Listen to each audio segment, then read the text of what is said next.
IRS official Lois Lerner be forced to appear before Congress again. On May 22nd, Lerner pleaded the fifth in the targeting investigation, but that was after she told the House Oversight Committee she had done nothing wrong. And now, the Republican-led committee declaring Lerner waived her Fifth Amendment right by giving that statement. Former Alaska Governor Sarah Palin joins us. Good evening, Governor. Good evening, Greta. So, Governor, it looks like she's back in the hot seat. At least the Republicans on the committee, and they own the committee. They're the majority. They say they want her back. Should she come back and testify?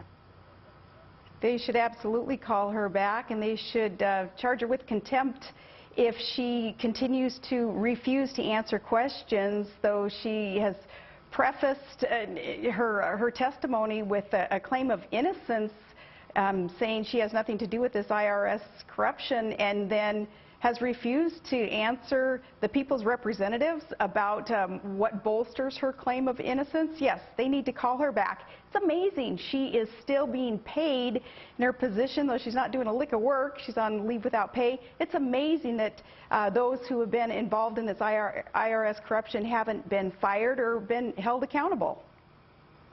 You know, the committee says they want to continue to move forward and do investigations. The Department of Justice, I think, is doing some investigation. I happen to be sour on both. One is that I think the House wasn't doing oversight, or we wouldn't be in this fix, although Congressman Ryan tells me they've only been in majority since 2010. But Department of Justice hasn't been aggressive.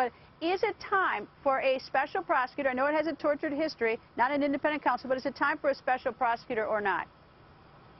Well, I would say that it is if Lois is going to return, if she is called back, and with her counsel decide that she is going to claim the fifth yet again. We need to make sure that we're getting to the bottom of this, and if it's not Congress able to get to the bottom of it via questioning her in front of a panel or committee, then yeah, special investigation needs to ensue. But look, this is such a circus, and the ringleader of this circus, our President Barack Obama, has opportunity to do something about IRS corruption. He had promised that he would, and yet we haven't heard word one from him since that promise of getting to the bottom of corruption. We haven't heard from Nancy Pelosi, who had promised that she would drain the swamp if she and some of her colleagues got reelected, and wanting to clean up the corruption in Washington, D.C. All those broken promises just give us fewer and fewer reasons to trust our government. Well, there are a lot of disappointed people tonight. There's an Associated Press story saying that some military bases, and named about a few of them, Fort Bragg is one, Camp Lejeune is another, is not going to have the 4th of July celebration they are accustomed to because of the cutback in military spending. It's got a lot of people upset in the country. Should we spend the extra money and do this for these tradition for these soldiers and Marines? Should we do something patriotic, like allow our military personnel who are willing to sacrifice their lives to defend our republic? Should we reward them with something as simple as fireworks on the 4th of July? It's a matter of priorities here.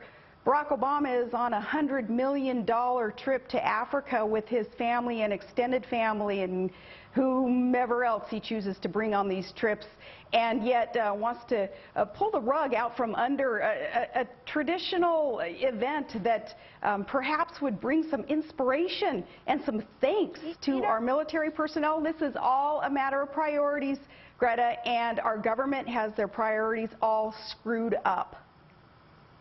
You know, I'm in D.C. and I saw all the kids that come to town and want to go visit the White House, and but for some reason, look, the soldiers, after they, you know, I mean, the fact that we're like taking their fireworks from them on the 4th of July and then we send them off to battle. I mean, you know, it's like it's beyond me that we're doing this we're cutting it back for them. It's bigger than that, though. It's bigger than that, and there are more significant examples than just this fireworks. I mean, look at some of our troops with their equipment, some leftover surplus equipment that they're using from back in the Vietnam War.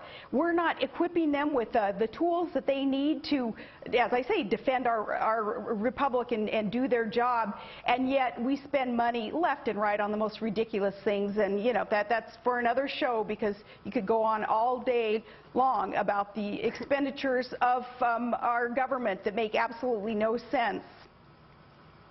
Well, this indeed does, and I'm hoping that something comes through for these Marines and soldiers and everybody else who's expecting this on their bases for what they do for us. Governor, thank you. Thank you for joining us.